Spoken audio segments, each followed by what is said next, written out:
Estamos con Federico Lanuse, Antonio Marocco. Faltan pocas horas para que se cumpla un aniversario que tiene mucho de implicancias para la dirigencia del justicialismo, pero también para la vida política argentina, ¿no? Porque estamos hablando del día en el que Juan Domingo Perón volvió luego exilio muy largo en la vida política argentina, producto de las sucesivas dictaduras militares. ¿Cómo lo ven ustedes a este instante, este día de noviembre? Fede, por favor. No, vos, Fede. Pero... Bueno, yo, a decir verdad, recuerdo la noche anterior a la llegada de Perón, donde nos congregamos para asistir a Ezeiza, ¿no? Para ir a Ezeiza, a pesar de que había un amplio despliegue militar para disuadir, digamos, a los que fueran a recibirlo. A pesar de eso se concentraron miles de compañeros, incluso gente mayor, gente muy mayor de edad también, ¿no? Yo recuerdo una viejita que cruzó conmigo el río Matanza, que era una señora, no sé, tendría 60 y pico, 70 años, por ahí, ¿no? En realidad fue una jugada que no se la esperaba. Incluso muchos de los dirigentes peronistas no esperaban que Perón volviera, ¿no? O no creían que Perón iba a regresar, ¿no? ¿Y ustedes qué piensan? ¿Ustedes venían militando desde antes, desde muchos años antes en el peronismo? ¿Y qué pasó con el militante de esa época, de 1972? ¿No vio que el movimiento o la curiosidad por las ideas de Perón habían crecido mucho más allá de los militantes? ¿Qué había pasado en ese entonces, en esos 18 años? No, en los 18 años hubo, como diría Borges, sucesivas traiciones, ¿no? Pero lo importante es rescatar el componente que tiene el retorno de Perón, esencialmente el trabajo hecho en el seno del pueblo. Es el propio pueblo el que de alguna manera, luego de lo acontecido en el 51, en el 55 y en el 64, cuando un gobierno democrático impide la llegada de Perón, aquello que se había vivido de alguna manera, las jornadas de bienestar que vivía el propio país, evidentemente frente a la crisis en la que se encontraba la dictadura militar, por supuesto, hizo que se produjera un gran esfuerzo en el trabajo político y lográramos primero una salida electoral largamente anhelada por la sociedad argentina, porque ya había sectores evidentemente que ya no veían de ninguna manera que el destino del país fuera un destino de volver a liderar Latinoamérica, de volver a ser el primer país de Sudamérica. Entonces, sectores empresarios nacionales, una pequeña burguesía que ya empezaba a aflorar en la política, y sobre todo el trabajo de muchos dirigentes gremiales honestos, capaces, comprometidos con el proyecto del justicialismo, hicieran posible que todo esto, más el trabajo de los sectores juveniles y los sectores claramente diferenciados que tenía el propio movimiento peronista, pusieran una prueba para poder de alguna manera producir este hecho, que creo que es un hecho que, a ver, vos lo podés hacer eufemísticamente el Día del Militante, pero el militante fue el pueblo argentino, que es el que sufría claramente un desgobierno, una situación económica inflacionaria, falta de trabajo, en fin. Ahí estuvo centrado, claro, ¿no? Algunas políticas de ajuste e incluso una burla, ¿no? Por parte del ministro de Economía, Griegro Bacena. Bueno, era, digamos, Perón lo llamaba eso el viejo vino, el nuevo odre, ¿no? Ajá, sí. Y lo dijo con todas las letras en ese tiempo, pero... Y un militante o un joven, en esa época, volvamos unas décadas atrás, para alguien que tenía entre 20 y 30 años, se entendía todo eso de qué era lo que estaba pasando al país y la diferencia de un proyecto de un sector como el peronismo con respecto a lo que estaba sucediendo desde los gobiernos militares. Sí, tengamos en cuenta que el contexto internacional, por un lado, ¿no? Que se venía Sí. dando desde los años 60, que era la liberación de los países coloniales, de los ex países coloniales en muchos casos, el surgimiento de los países del tercer mundo, el movimiento del tercer mundo, lo que Perón llamaba la hora de los pueblos, ¿no? Que era lo que venía ocurriendo. Todo esto, los movimientos que ocurrían en la Argentina por parte de los sucesivos gobiernos militares estaban inscriptos dentro de este marco internacional de rebelión de los pueblos contra la opresión o contra los programas que hambreaban a las diferentes naciones, ¿no? Eso por un lado. Por otro lado, los fracasos sucesivos de los gobiernos en la Argentina, que no habían podido neutralizar al peronismo, hacerlo desaparecer, o hacer surgir un peronismo sin Perón. Hubo distintos intentos, ¿no? Inclusive Antonio hablaba de un gobierno democrático del doctor Ilia, que es fue una persona muy respetable en lo personal. Pero también proscribió el peronismo. Bueno, eso iba a decir, fue un gobierno semidemocrático, o no totalmente democrático. Bueno, pero se también basó hablemos de lo que son hechos concretos, ¿no? Se basó en la proscripción de Perón, mantuvo, ¿no? digamos, la proscripción. Exactamente. Entonces, y la juventud, los que en ese momento éramos jóvenes, nosotros que somos de la misma generación, tenían una enorme frustración. La juventud es obrera, por un lado, porque no podían repetir la historia de sus padres, que era trabajar con un trabajo regular, un trabajo digno, un trabajo bien pago, un trabajo que los sindicatos habían conseguido armar toda esta masa crítica de gente que tenía un nivel de vida absolutamente diferente al que tienen hoy los pobres en Argentina, ¿no? Eso por un lado. Y los jóvenes veían que no podían repetir ese modelo porque el modelo económico que se había impuesto después de la caída de Perón estaba basado básicamente en la exportación de los excedentes del producto agropecuario de la Argentina. Como bien dijo usted hace un rato, el modelo de Krieger-Bacena también se basó en la desindustrialización del país, como está ocurriendo en la actualidad, y eso hacía que una enorme masa de gente joven no contara con la posibilidad de desarrollarse en su propio país. Eso generaba una enorme frustración y un deseo de buscar una salida donde había un mito. Es cierto que para los jóvenes era un mito, porque nosotros no habíamos vivido la época de Perón. Pero bueno, el mito también se crea con la prohibición misma de los gobiernos militares. Exactamente. Entonces, y para los jóvenes no hay nada mejor que lo prohibido, ¿no? Entonces, ¿qué era lo prohibido? La figura prohibida, y la cual nuestros antecesores, no en mi caso porque no vengo de una familia peronista, pero sí en la de Antonio, contaban cómo había sido la época de los dos gobiernos de Perón, hasta el 55. ¿Y por qué te haces peronista o, digamos, simpatizante con este tipo de ideas? Y personalmente... Claro, de acuerdo a tu familia, digamos, antes bueno, era la tradición de que se decía, uno que nace en una familia del radicalismo, los hijos terminan siendo radicales. Y bueno, por algún momento esto se cortó, ¿no? Sí, bueno, a mí no, decir verdad, no me gusta mucho hablar de lo personal, pero yo provengo también de una familia, del caso de mi madre, la familia de mi madre, que es Güemes, muy ligada a las luchas de nuestro antepasado, digamos, claro, ¿no? Y yo prácticamente venía todos los años a Salta desde que tengo 5 años de edad, entonces veía una realidad muy diferente a la que te podían contar en el ámbito familiar, a pesar de que mi padre, por ejemplo, en particular, él venía, era militante de la democracia cristiana, no era un gorila, digamos, llamándolo, claro, un gorila clásico, digamos. Y en tu caso personal, ¿qué es lo que hace clic, digamos, para trasladar hacia una idea de simpatía con respecto al peronismo, que en esa época tiene que haber estado prohibido? Sí, yo el año 69 ingreso a la Universidad de El Salvador a estudiar Ciencias Políticas. Y en el año 70 tengo como profesor al padre Carlos Mujica, que tuvo una enorme influencia en mi formación, tanto como peronista como, digamos, con mi formación intelectual y hasta diría religiosa, ¿no? Porque si bien Carlos no era jesuita, yo me formé en la Universidad de los Jesuitas, y esto también, los jesuitas siempre tuvieron una orientación hacia lo social y hacia lo nacional y hacia lo popular, ¿no? Entonces estar adentro de ese ámbito hacía que uno de alguna manera empezara a recibir influencias, sobre todo muy marcadas en el caso de Carlos Mujica, ¿no?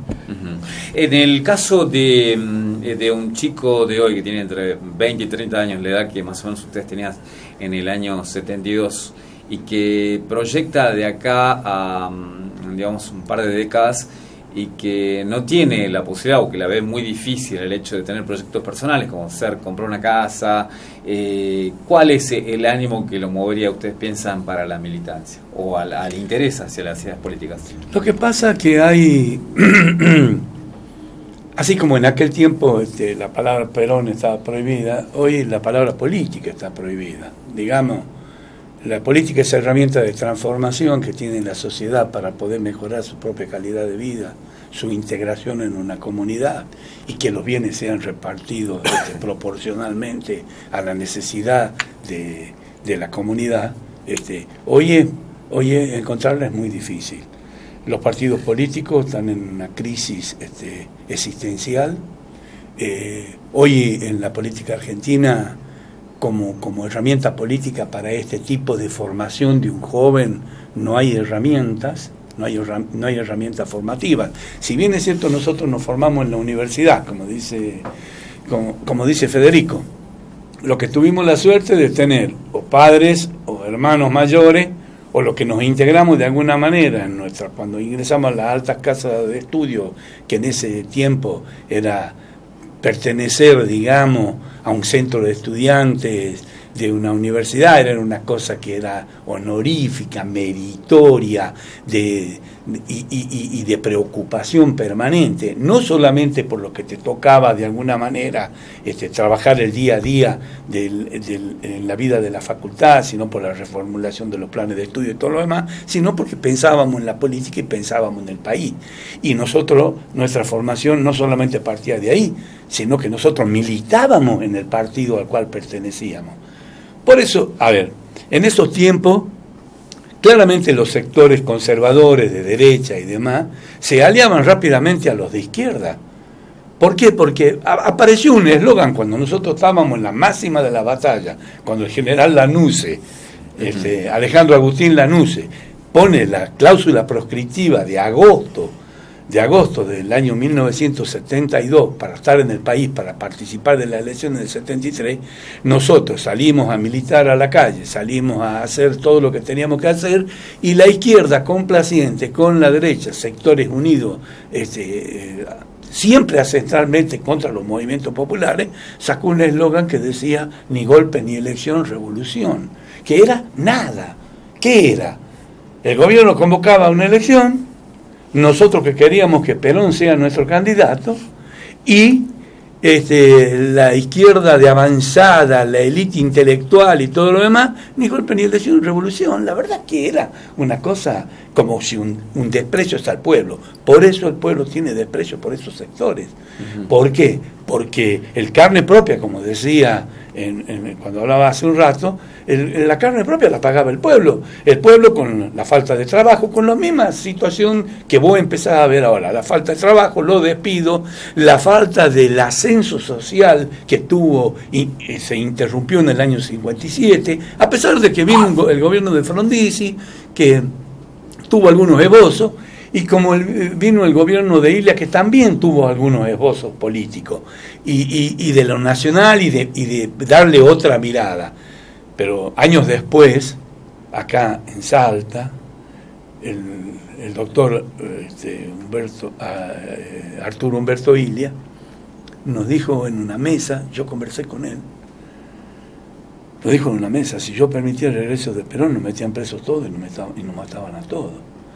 Y en ese momento acá en Salta funcionaba el grupo del club universitario, que había tomado las riendas del diario Democracia, y Ilia, en el reportaje exclusivo que le da a ese diario, le dice a Pedro González y al doctor Pesci, que son los testigos de ese tema, exactamente las mismas palabras que nos dijo a nosotros un grupo de dirigentes que lo entrevistamos a él en el Café Victoria Plaza, con la Pila Saravia, que era la hija del doctor José María Saravia, que había sido embajador del radicalismo, una figura popular en Salta, conocido como el Rengo Saravia, nos dijo exactamente lo mismo.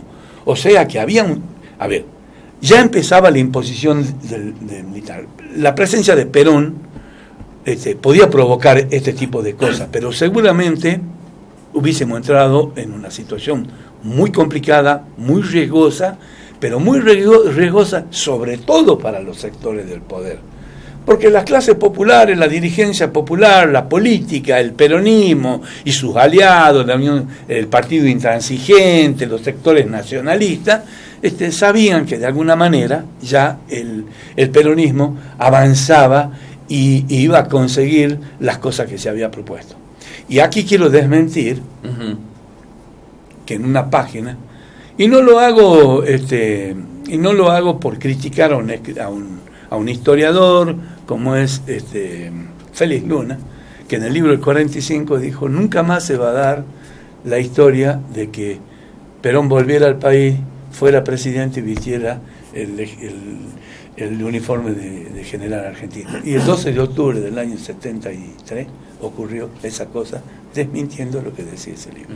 ¿Cómo creen ustedes que lo vivió el resto de la gente que, por un lado, no tenía mucha idea de lo que era el peronismo, y otra gente que decía, bueno, ¿qué es lo que está pasando acá? O directamente era opositora. ¿Qué es lo que piensan ustedes? ¿O cómo lo vivieron? Bueno, había mucho temor. La presencia de Perón podía provocar una guerra civil, sí. Y porque los sectores que manejaban el poder, o que tenían una idea del poder y de una salida del poder de la Revolución Argentina, que ya había producido la Noche de los Bastones Largos, había producido el desquiciamiento de los cuadros técnicos en el país, había descabezado cualquier intento de posibilidades del tiempo político que requería el país y las respuestas que estaba necesitando el país. La presencia de Perón causaba temor al poder y por supuesto felicidad a la gente. La gente salió, como dice Fede, esa noche hubo vela, de velar la espera en todo el país, en cualquier ciudad del país de Argentina hubo vela para participar al día siguiente de la llegada del general Perón. Y eso que no se transmitía por internet, ¿no? Como ahora. Si teníamos algunas dificultades. Claro. Sí, ya llegó. No hablaba, nos comunicábamos. Había cadena nacional de los medios, pero tomados por el gobierno de Lanús en ese momento. Nosotros nos podíamos enterarnos del boca a boca, porque ni teléfonos había. Del boca a boca o de los teléfonos fijos de los bares donde frecuentábamos. Incluso había contadas casas que estaban todos chupados aparte.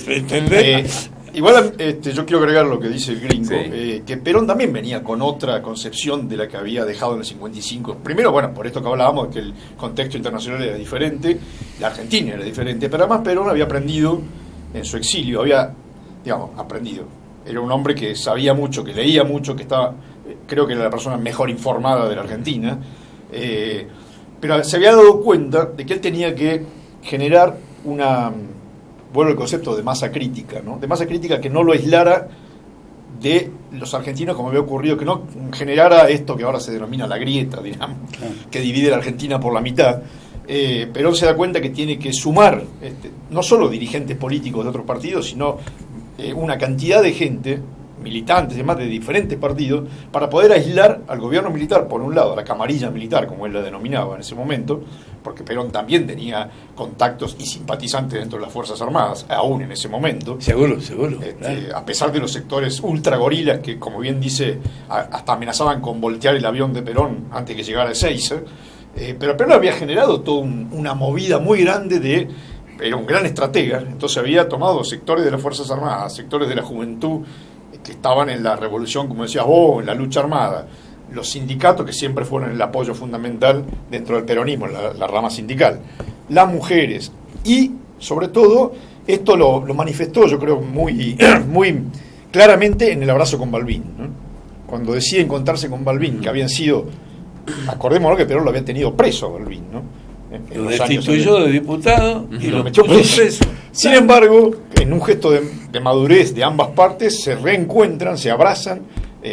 Ustedes se deben acordar, a pesar de que no lo vivieron, pero lo han leído en algún lado o lo han visto. La despedida de Balbín fue uno de los oradores en el velorio de Perón, en los funerales de Perón, donde dice que un antiguo adversario despide a un amigo. Un viejo amigo. A un viejo amigo. Esto era una estrategia también de Perón y del parte del radicalismo. Recordad, mira, hay una cosa notable. Perón en un momento incluso plantea la posibilidad de que Balbín fuera su candidato a vicepresidente. Sí, había escuchado esa incluso hipótesis, plantea eso, ¿no? ¿Y quién se opone? Se opone dentro del radicalismo la rama de Alfonsín, que no quería saber nada porque se perdía la identidad del partido y demás. Estos dos viejos, Perón y Balbín, que ya estaban de vuelta de todo, estaban mirando mucho más allá de la identidad partidaria del radicalismo o del peronismo, creo yo, ¿no? estaban en un proyecto nacional que fue lo que Perón dejó escrito, además del discurso que dijo el 12 de octubre fue, ¿no? En el Congreso de la Nación, donde deja plasmado el proyecto nacional o el modelo argentino. Esto se había consensuado con otras fuerzas políticas, estaba el desarrollismo también, con Frondizi, claro, sí. dentro de este paquete. ¿Por qué? Porque Perón sabía que, primero, el contexto internacional empezaba a ser desfavorable para cualquier movimiento popular en la Argentina. Recordemos que poco después cae Salvador Allende, en Uruguay aparecen los militares con Bordaberry, empieza a tener problemas alrededor la Argentina y el gobierno peronista en particular, ¿no? Entonces Perón sabe que es aislado, solo y peleado con la mitad de los argentinos, o la mitad de los argentinos pensando que Perón era un riesgo o era un peligro, no iba a llegar muy lejos ese gobierno. Y él sabía que tenía poco tiempo de vida también, no era tonto, ¿no? Entonces, cuando llega a la Argentina y cuando desembarca en Ezeiza, ya viene con otra cosa en la cabeza. A nosotros nos costó mucho porque éramos jóvenes, creíamos que había que tomar el gobierno, había que hacer la revolución peronista nuevamente, ¿verdad? Pero el viejo sabía que no iba a ser nada fácil esto, ¿no? Entonces plantea esta estrategia de largo plazo, de ir de alguna manera aislando los sectores más reaccionarios y planteando una estrategia nacional de desarrollo. Vos fíjate que lo tiene de ministro de Economía a José Bergerval, que si bien era el titular de la CGE, de la Confederación General Empresaria, que nucleaba a los pequeños y medianos empresarios. El pensamiento era distinto, más de centro-izquierda. Era un hombre del Partido Comunista. Sí, claro. ¿Y esto qué pasaba? Le abría las puertas también a toda alianza y financiamiento y transferencia de tecnología del bloque soviético. Al mismo tiempo rompe el bloqueo con Cuba. ¿A través de qué? De la empresa Ford, ¿no? A través de enviarle descamisado, arregla con Ford para que mande vehículos a Cuba. Todavía esa deuda la tienen los cubanos con nosotros, no nos terminaron de pagar. Pero bueno, Perón iba haciendo una estrategia, digamos, de desarrollo propio de la Argentina, cosa que no habían tenido nunca los militares. Ellos se reducían a recibir órdenes e instrucciones de los centros de poder internacional, y eso era todo el programa económico, ¿no? Y la gente lo percibía, el argentino común, a eso, la diferencia entre la orientación de un gobierno militar y el que proponía Perón. Y se iba viendo a la medida que transcurría el gobierno, primero con los pocos meses de Cámpora, que bueno, ahí hubo una serie de conflictos que no vale la pena en este momento desarrollar. Pero evidentemente el nivel de vida había ido cambiando, la transferencia, el sector asalariado empieza a tener una participación en el ingreso nacional que fue casi, al final de la vida de Perón, parecida a la que había tenido en los años 45 a 55. A pesar de lo corto que fue. A pesar de lo corto que fue. Y sí, porque ya un poco ahí hablábamos, las paritarias discutían el 50-50 de los trabajadores con los empresarios, y Perón lo había dicho claramente. Pero bueno, esto que yo digo, que la presencia de Perón podía de alguna manera causar esa, como dice Fede, Perón que iba mirando mucho más allá. Y aquí quiero rescatar una cosa que él acaba de decir, que es el tema Cámpora, los 49 días de Cámpora como presidente de la Nación. La verdad que era una situación imposible de sostener. Quienes de alguna manera habíamos estado en Gaspar Campo, habíamos ido a la calle, habíamos ido a un lado y al otro, participando como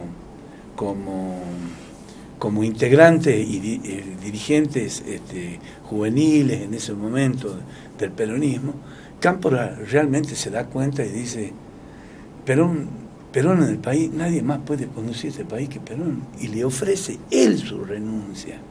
Él le dice: general, usted estando acá en el país no hay más poder que el de usted, soy una formalidad. Y en esto quiero destacar lo de Cámpora, porque todo el mundo cree que López Rega lo echaba a Cámpora, que lo ha puesto a... No, es el propio Cámpora que le dice: general, usted en el país, el poder es de usted. A ver, los embajadores con quién querían hablar, los cancilleres con quién querían hablar, la gente que vino a la Asunción querían hablar con Perón, el pueblo argentino quería hablar con Perón. Entonces se daba esa dualidad que era imposible de sostener, y es el propio Cámpora el que sostiene. Muchos historiadores ya de los jóvenes que están escribiendo ahora y redescubriendo algunas cosas, ven esto como realmente el acto de mayor lealtad que puede tener un dirigente político sobre quién fue su conducción. Sí. A Cámpora le solían decir, cuando Perón le preguntaba a la hora, para dar un ejemplo que es válido, ¿no? Cámpora quiere, ¿qué horas son? Las que usted diga, general. Es una cosa. Esto fue el ataque más sistemático que tuvo el peronismo. ¿Me entendés? Ataque que sufre hasta hoy, ataque que creen que el peronismo es una cosa del pasado. No hay nada más futuro que el peronismo. Así como ya fracasado, y si no, miremos el liberalismo con Lehman Brothers y miremos el comunismo con la perestroika, aparece claramente el peronismo como una posibilidad de doctrina universal. Y esto lo digo con toda la letra y con todo el molde de la letra. ¿Vos también pensás que es futuro el peronismo? Yo creo que la doctrina peronista, más allá de los dirigentes, porque los dirigentes son cuestiones circunstanciales, ¿no? La doctrina peronista, tanto que hoy la encarna a su manera el Papa Francisco, que es un peronista, más allá de su cargo oficial de Papa, es la doctrina social de la Iglesia. En su momento hasta Perón lo dijo también. Sí, Perón tomaba las cosas desde ahí. Perón lo decía claramente, la doctrina social de la Iglesia, el peronismo es, como decía, una doctrina simple, práctica, popular, profundamente cristiana y profundamente humanista. Claro. Más claro que eso. Entonces, hoy si se pudiera juntar la doctrina justicialista, la doctrina peronista, con lo que el Papa está diciendo hoy públicamente, y es una de las figuras, quizás el líder más reconocido hoy a nivel internacional, y lo que está ocurriendo deformadamente en los países de Estados Unidos y en los países europeos, que empiezan su propia población a rebelarse contra la globalización que los excluye. Entonces estamos pensando que tenemos que, como dice bien el gringo, que tenemos que ver las cosas un poco más hacia adelante y qué va a ocurrir, porque el tercer mundo los excluidos empiezan a trasladarse al llamado primer mundo. Cuando son rechazados buscan alternativas. Buscan alternativas porque sus propios países no tienen posibilidades de desarrollarse. Los propios ciudadanos de los países del primer mundo empiezan a rebelarse contra esta globalización, que termina siendo una globalización financiera o una financiarización de la economía, como dice bien el Papa, ¿no? Y que esto ya lo decía Perón 30 años o 40 años atrás, no es nuevo, ¿no? Entonces, como bien dice Gringo, yo creo que si sacamos a un lado las cuestiones circunstanciales y coyunturales de la historia, los dirigentes, porque también, ¿qué pasó? Acá los medios fogonearon, siempre el peronismo es el responsable y el culpable de todo lo que ocurre de malo en la Argentina, desde el año 45 en adelante, ¿sí? Pero parece que si uno saca la cuenta del año 45 hasta acá, hemos gobernado la mitad del tiempo, la otra mitad gobernó otra gente. Pero esa otra gente no es responsable de ninguno de los males que afectan a la Argentina. La culpa de los corruptos somos los peronistas, los inútiles son los dirigentes peronistas, siempre el peronismo tiene la culpa de todo. ¿Y por qué? ¿Por qué es esto? Porque el peronismo fue el que planteó una salida que podía abarcar a la totalidad de la población. Entonces los sectores de poder obviamente no quieren resignar sus privilegios, no quieren dejar de lado las enormes ganancias que han obtenido en los años de globalización financiera, y ahora ¿quién le pone el cascabel al gato? Incluso el gobierno anterior, que siempre hemos dicho era un gobierno peronista, a su manera, podemos discutirle un montón de cosas, el gobierno de los Kirchner, pero tampoco se atrevió a hacer lo que hizo Perón 2 veces, en el 45 al 55, y después lo hizo de nuevo cuando volvió, que fue la nacionalización de los depósitos bancarios y la intervención en el comercio exterior de granos a través de la Junta Nacional de Granos, porque si no, no tenemos salida. Si nosotros todo lo que la enorme masa de recursos que tenemos se la dejamos que la manejen las 6 o 7 empresas multinacionales de grano, y los recursos financieros, los ahorros tuyos, míos y de él, van a parar a un banco de un señor que no sabemos dónde pone la plata ni a qué la dedica, más que nada a la especulación financiera, ¿qué salida hay? Mejor no hablemos de ese tema, que se viene un aumento de los depósitos bancarios en los próximos días, ¿no? Para enero. Les hago la última pregunta a los dos, como para que la reflexionen en términos hipotéticos. Si yo le dijera el 17 de noviembre del 72 hay una final del mundo Argentina-Brasil, o les diera la opción de ir a militar por el regreso de Perón, ¿cuál elegiría? Con sus 20 y pico, 30 años. No, seguramente hubiésemos participado de la vuelta de Perón, seguramente. Sí, eso es innegable. Hoy quizás, no sé qué fenómeno similar podría ocurrir, que venga baje Diego Maradona en el avión negro a salvar a la selección argentina del repechaje, y a lo mejor vamos. Capaz que ahora, como lo va a ver a Trump, puede ser que... Pero no hay un liderazgo de esas características hoy que digamos, vamos a ir bajo la lluvia y el frío y amenazados por tanques y aviones y demás a recibir a una persona que venía después de 18 años de proscripción. O sea, harían lo mismo. Aunque Perón hablaba del determinismo histórico, creo que de alguna manera nosotros estaríamos volviendo a participar de ese determinismo histórico, seguramente. De ese hecho histórico, seguro. Antonio Marocco, Fede Lanusse, muchas gracias. Gracias a vos. No, gracias a vos, Fede. Muchas gracias.